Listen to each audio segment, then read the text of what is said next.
On the evening of December 28, 2016, a 54-year-old man named Don Fluitt drove down the highway into the city of Albuquerque, New Mexico. Beside him was his 11-year-old daughter, Sienna, who had fallen asleep in the passenger seat. They'd been driving for nearly 12 hours, all the way from Don's mother's home in California, where they'd just spent Christmas.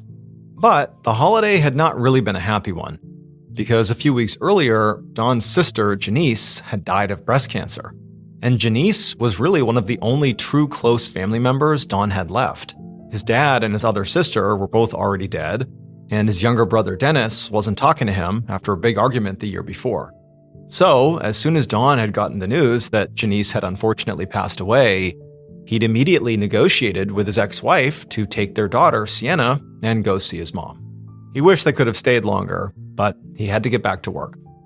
Don had a job at an agency that served the developmentally disabled, and there was a big meeting coming up that he just couldn't miss. Just then, Don slammed on his brakes. Traffic ahead was piling up, and the car in front of him had slowed down to an abrupt stop.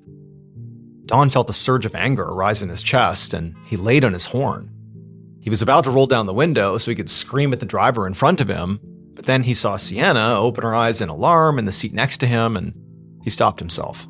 Don took a deep breath and reminded himself that it was just traffic and it wasn't worth getting angry about.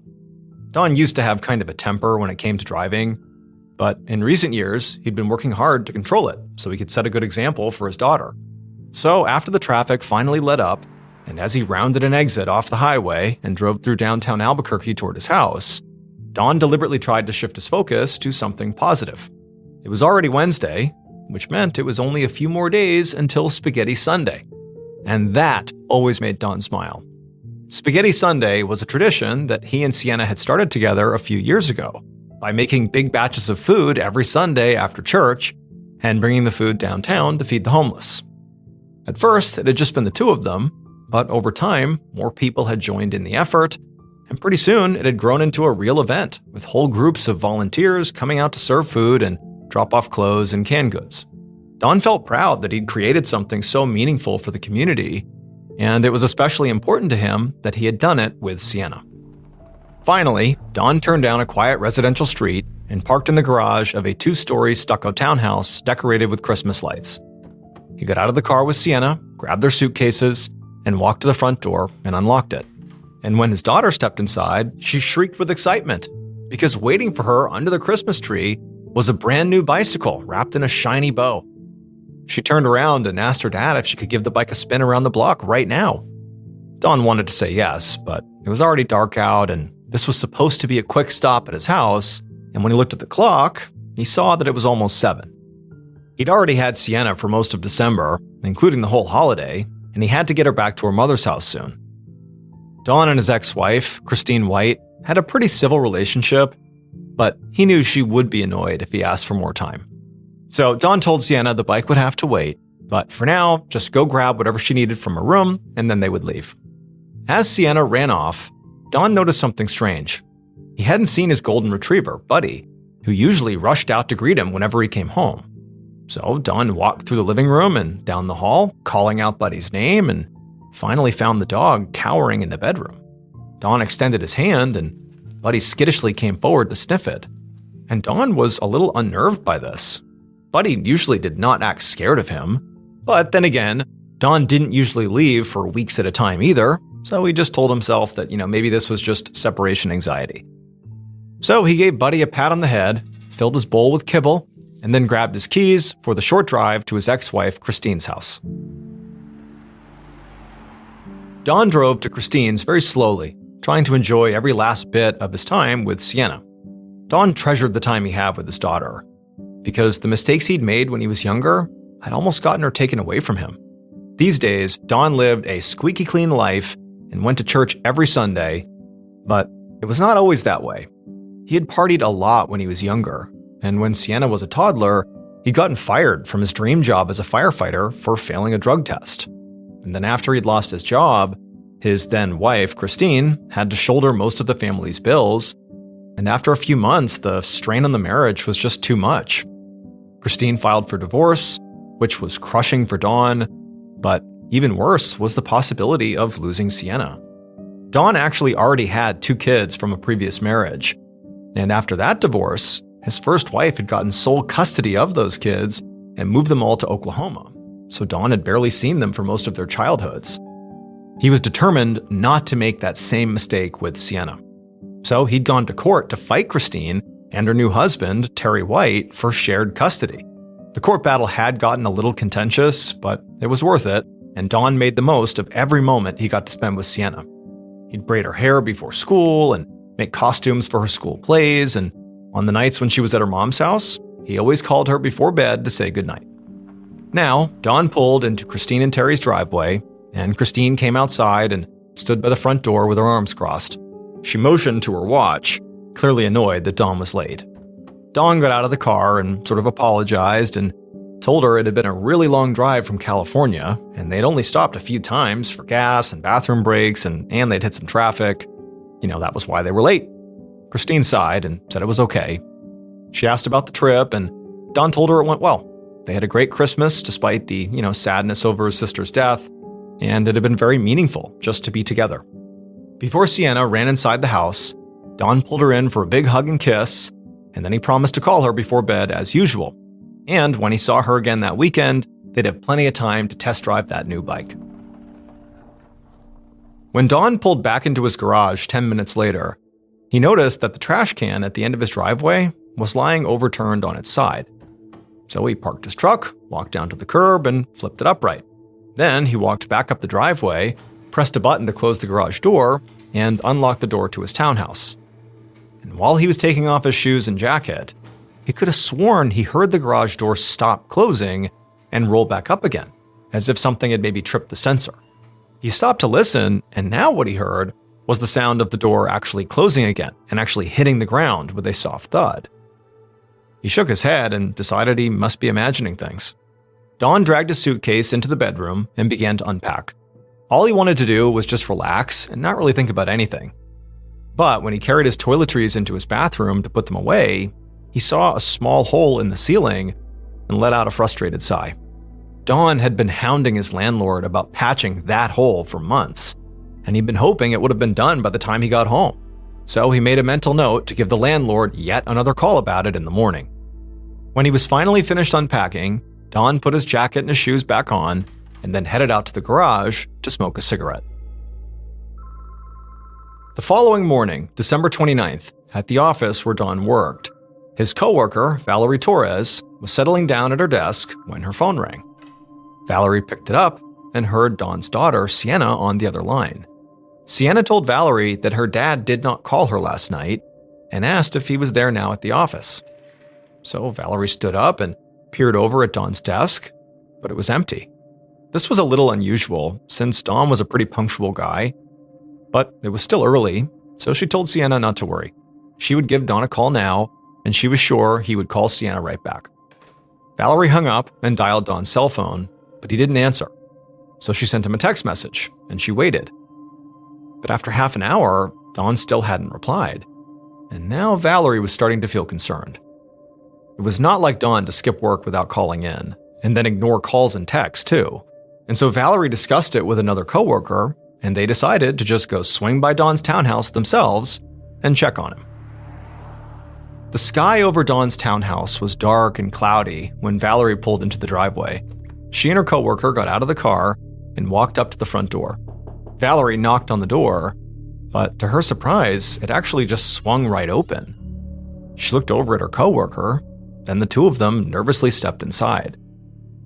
Valerie immediately called out Don's name, but he didn't answer, so she wandered into the living room and peeked into the bedroom, but the house seemed empty. Valerie's coworker, meanwhile, headed up the stairs to look for Don on the second floor, and Valerie headed out to the garage to see if maybe Don's truck was there. And when Valerie opened the door to the two-car garage attached to the townhouse and flipped on the light, she saw Don's truck was in its usual spot. But something else caught her eye. On the back wall of the garage, behind the neighbor's SUV, she noticed a streak of something dark red on the wall. At this point, Valerie started to feel pretty nervous. But nonetheless, she began walking towards that back wall to see what was going on over there. And as she got closer and closer, she was staring at the streak, wondering if her eyes were playing tricks on her. until finally she was close enough that she could actually look down at the space between the SUV and the red-streaked wall. And when she looked down, she screamed.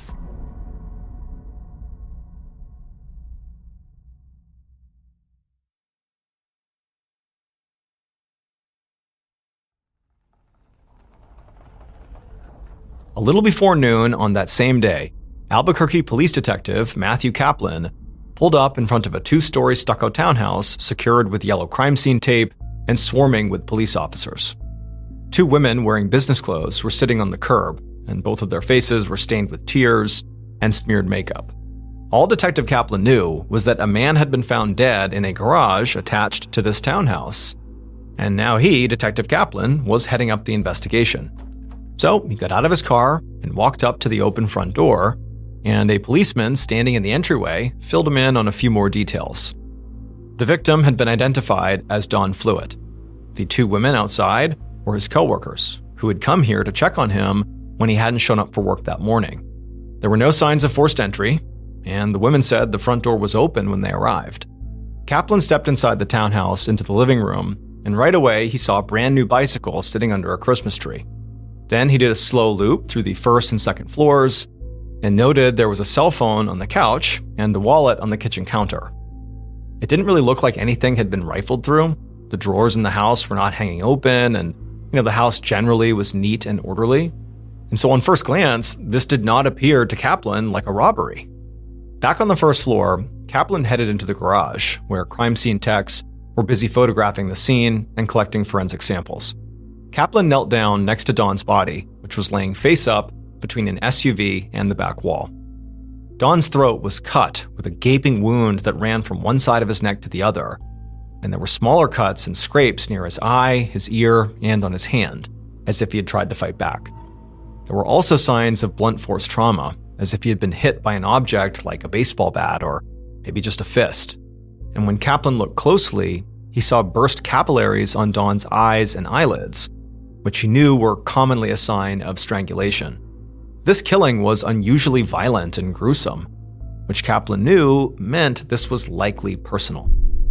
Kaplan stood up to examine the blood that was spattered on the walls and refrigerator above Dawn's body, and the bloody handprints on the side of Dawn's truck. There was no blood on the floor around Dawn. However, it sort of appeared like somebody had recently mopped and maybe tried to clean up the blood afterwards. That's when Kaplan noticed an empty bottle of bleach on top of the washer nearby. So he walked over, he opened up the washer, and sure enough, he found piles of wet towels inside that actually still smelled like bleach. Just then, a crime scene tech came over carrying luminol spray, which is a chemical used by law enforcement to detect blood. And so Kaplan stepped back so he could spray the area, and then Kaplan followed him around as he made his way through the house. The luminol spray did pick up traces of blood on the kitchen floor and the sink too, and Kaplan figured the suspect had tried to clean up the crime scene in the garage and then wash their hands or the murder weapon in the kitchen before leaving. But it is much harder to scrub a murder scene than people realize, and so as Kaplan left the house, he was feeling fairly hopeful that the crime scene techs would eventually recover some of the killer's DNA. Kaplan stepped through the front door just as a car pulled up and parked at the end of the driveway. A man got out of the car and pushed past the crime scene tape, and immediately Kaplan put his hands up to stop him. This man looked totally flustered, and he introduced himself as Benny Ruiz, the landlord, and asked what the police were doing on his property.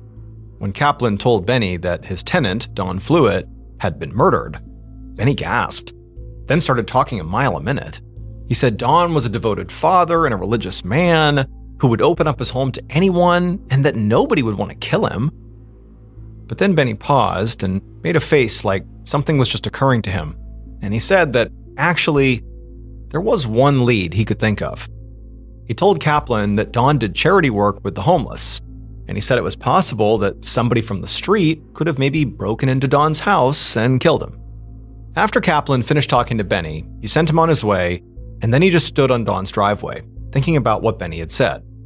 Based on the extreme violence of the murder, and the fact that nothing appeared to be stolen, he doubted very much that this had just been a break-in by a random homeless person.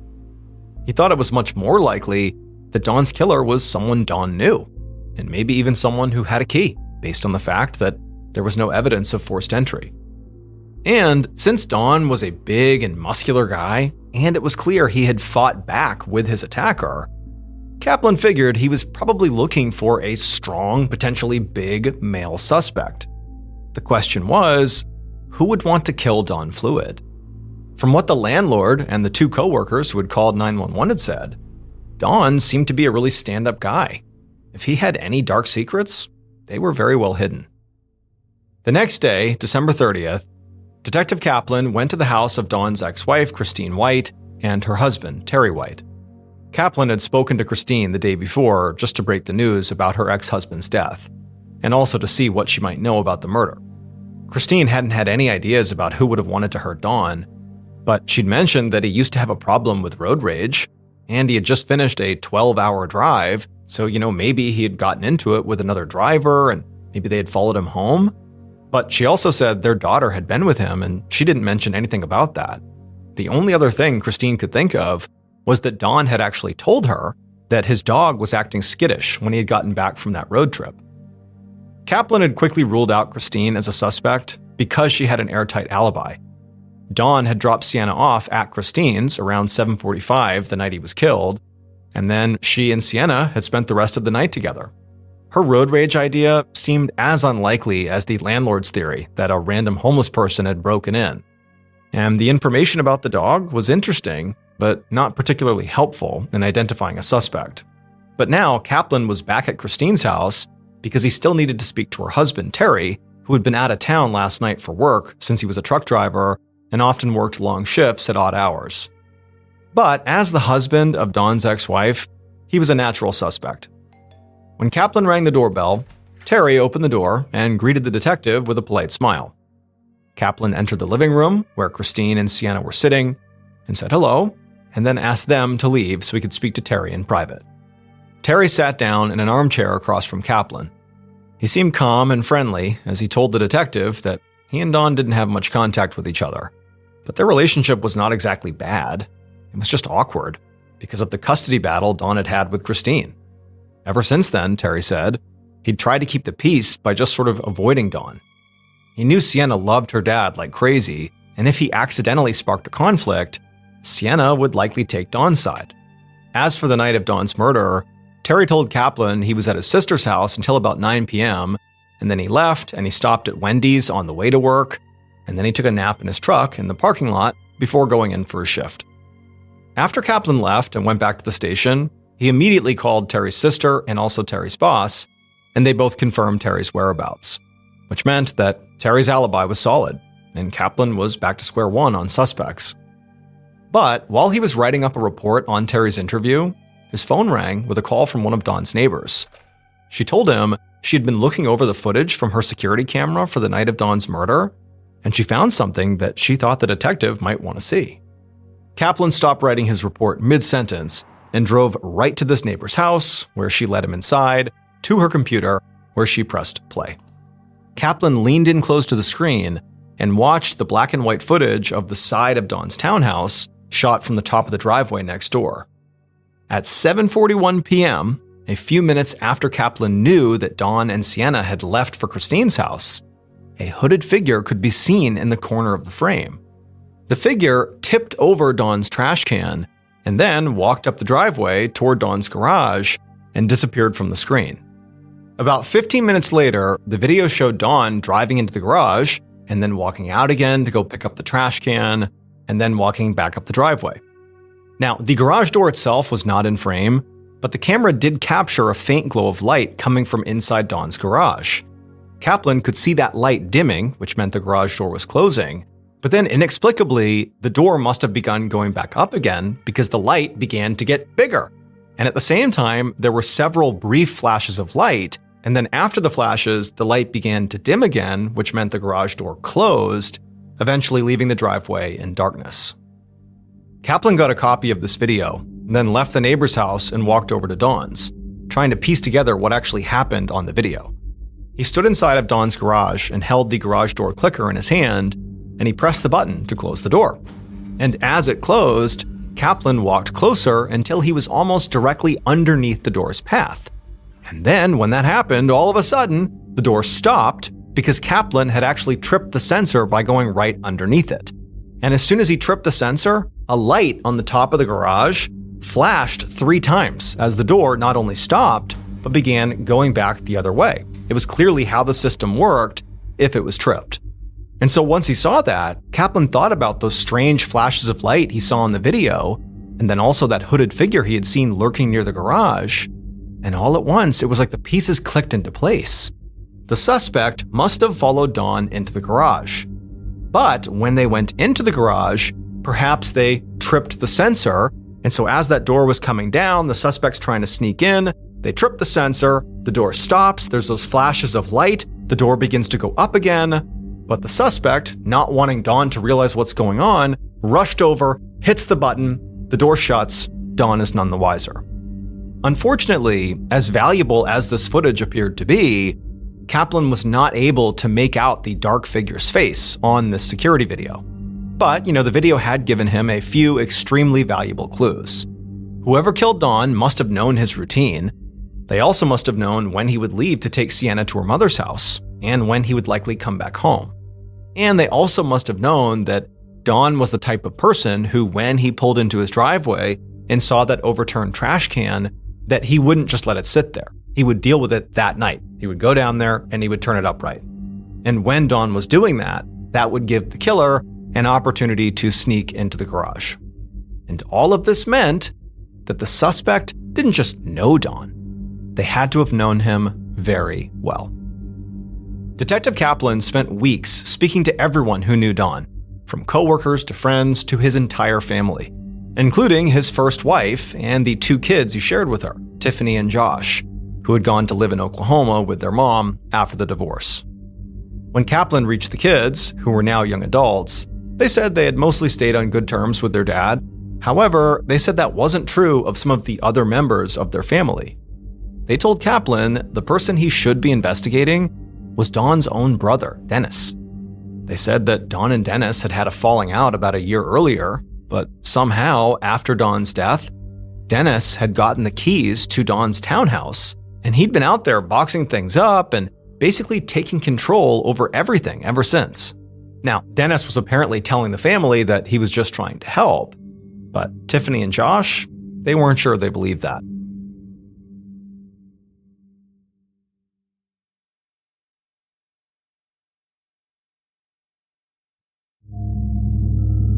Towards the end of January 2017, so nearly a month after Dawn was murdered, Kaplan brought Dawn's brother, Dennis, into the Albuquerque police station for questioning.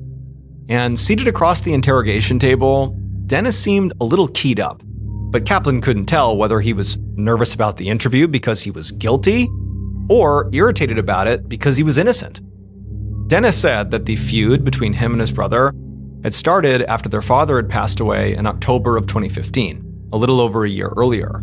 The family had reached an agreement over what to do with their dad's possessions, but Dawn had violated that agreement by actually keeping one of their father's cars instead of selling it. The argument had spiraled from there, and pretty soon, Dennis said that he and Dawn were no longer on speaking terms. Dennis said he had reached out that fall and tried to reconnect, but he said Dawn never returned his calls. Dennis said he had hoped that they could at some point patch things up, if they just tried a little bit harder, but then Dennis said he had gotten the call that Dawn was dead. Kaplan narrowed his eyes as Dennis finished the explanation. He didn't really buy the reconciliation story, and Dennis's only alibi was that he was home alone when his brother was killed. So Kaplan decided to push. He asked Dennis why he'd started rooting through Dawn's house the minute the crime scene was cleared. And at this, Dennis began to get pretty defensive. He insisted he only wanted to spare the rest of his family the pain of having to do that themselves. Besides, he said, his hard work settling Dawn's affairs had actually led him to a lead about the murder that he wanted Kaplan to look into. And that was that just a few days after the murder, he'd walked into Dawn's house and found the landlord, Benny Ruiz, standing inside with no good explanation for what he was doing there. Dennis said he had heard from Dawn's neighbors that Dawn and this landlord had been going back and forth over some hole that the landlord was supposed to repair but hadn't yet. And Dennis just thought it was extremely odd that Benny would just walk into a crime scene even if he did technically own the place. Kaplan sat back in his chair, remembering Benny Ruiz coming to the house on the day Don's body was found. Benny had been very quick to suggest, without any evidence, that maybe a homeless person could have broken in and murdered Don. Maybe, Kaplan thought now, Benny had just been trying to deflect suspicion away from himself. The next day, Kaplan brought Benny Ruiz into the station for an interview. Like Don's brother Dennis, Benny did not have a solid alibi for the night Don was killed. But he could explain why Dennis had found him inside of Don's house on that day. He said he was only there to feed the dog, because nobody was looking after it during the first few days following Don's death. Benny then leaned across the table and told Kaplan that if there were one person he should be looking into, it was Dennis. Benny said that from the moment Dennis arrived, he'd been acting really weird. Benny said he owned another townhouse a few blocks away from Don's, and Dennis had apparently asked if he could rent it so he could move some of Don's stuff into it and set it up as a new home for Sienna. Benny had found this strange, and when he ran a background check on Dennis, he discovered he had a criminal record for assault and disorderly conduct, so he had told him no. Now, Kaplan already knew about the criminal record because he had run Dennis's name before bringing him in for questioning. But now, listening to this account from the landlord, he wondered why, after a year of estrangement, Dennis was suddenly so interested in his brother's life. But as the weeks passed, Kaplan just couldn't make a case against Dennis. In fact, he couldn't make a case against anybody. Neither Dennis nor Benny had alibis that could prove they weren't the killer, but there was also nothing that proved either of them were. The portrait of Don, as a loving father and a man of faith who had reformed himself after some mistakes in his youth, appeared to be completely accurate. Don's most recent ex-wife, Christine, had fought with Don, over custody, but that battle seemed to have cooled off, and both she and her new husband Terry had alibis. Don also didn't appear to have any girlfriends he could have been fighting with. And so there just didn't seem to be anybody who truly wanted Don dead. In February, so about 6 weeks after the murder, the local newspaper ran a front-page article saying the police had no suspects and no evidence. And when Kaplan read it, he had to admit that it was more or less the truth. The breakthrough that Kaplan desperately needed wouldn't come until March of 2017, so 12 weeks into the investigation. On that day, he got a call from the forensics lab, and they told him a key piece of evidence had just come in. And the person who had made this critical piece of evidence possible was Don Fluitt himself. Based on forensic evidence, interviews, and the police investigation, here's what police believe happened to Don Fluitt on the night of December 28, 2016.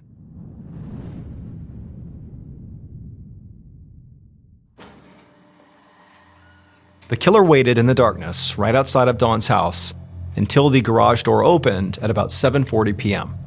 At that point, Don drove off with his daughter in the truck, and so the killer immediately darted forward and tipped over a garbage can, and then retreated back to the shadows to wait. The killer had been nursing a grudge against Don for a long time. It annoyed them that everyone thought Don was so great, because the killer knew that until just a few years earlier, Don had been this drug-abusing loser with 2 kids he didn't even care for, and another one who he deserved to lose in Sienna. But for some reason, nobody else saw Don for what he truly was. So the killer had bided their time for as long as they could stand it, but finally, they had had enough. Don was just a dark cloud hovering over their life constantly, and he had to go. The killer knew Don well enough to figure out his schedule. They knew he was due to drop his daughter off at her mother's that evening, and that he'd be coming home alone after that, and that before he went to bed, he would go into the garage to smoke a cigarette. The killer clutched a tire thumper in their hand, which is a small wooden bat used to check tire pressure, and as they clutched it, they felt their heart race with anticipation. Finally, just before 8 p.m., Don came back, and while he was out fixing the trash can, the killer snuck into the garage. They hid behind a vehicle as Don walked back up the driveway and pressed a button to close the garage door, and then opened the door to his own townhouse. At that point, the killer snuck out from behind the vehicle to get into position And as they did this, they accidentally tripped the garage door sensor, sending the door rolling back up and sending those lights flashing. And so, thinking fast, the killer rushed over to the panel on the wall and pressed the button again to close the garage door. Then they held their breath, listening for any movement inside the townhouse that would suggest Dawn was like, "What's going on?" and coming out to check. But Dawn didn't seem to notice. And so the killer breathed out a sigh of relief and took their position near the door. And then after a while, the doorknob jiggled, and the killer realized this was it. They raised their weapon, and as soon as Dawn opened the door, they struck him so hard the tire thumper broke into pieces. Then they punched Dawn again and again with their bare fists, finally letting out all the rage they'd been pushing down for so long. Dawn did everything he could to fight back. I mean, he had turned his life around. He had a daughter that he loved, that he was trying to build an amazing life with. He was not just going to give up here, and so as valiantly as he could, he fought the killer. But he had been gravely injured, and when he couldn't fight anymore, he just tried to crawl under his truck and hide. But the killer pulled him out and landed one last punch to his face. Dawn stopped moving, and at that point, the killer wrapped their hands around his throat and they squeezed. But the killer wasn't done. To make sure Dawn was dead, they also went into Dawn's apartment, grabbed a knife from the kitchen, came back into the garage, knelt down, and ruthlessly slit Dawn's throat. Blood ran out of the wound and poured onto the concrete. The killer found some bleach inside and tried to clean up the mess as best as they could. But they left behind one crucial piece of evidence. Dawn was not able to save his own life. But by aggressively fighting back, he'd given investigators a clue that would solve his murder, and also ensure that in his absence, his daughter Sienna would grow up in a safe and secure home. Because the key piece of forensic evidence that was left behind that solved the case was DNA found under Dawn's fingernails that belonged to none other than Sienna's own stepfather, Terry White. It would turn out that Terry's story to the cops about being at his sister's until 9 p.m. was a lie.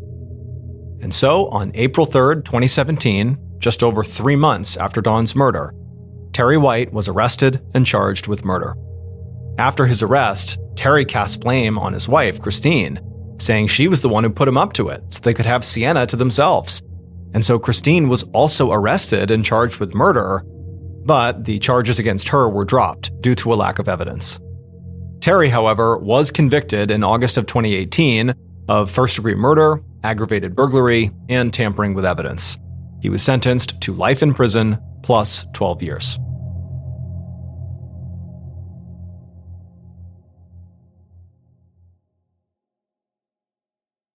A quick note about our stories. They are all based on true events, but we sometimes use pseudonyms to protect the people involved, and some details are fictionalized for dramatic purposes.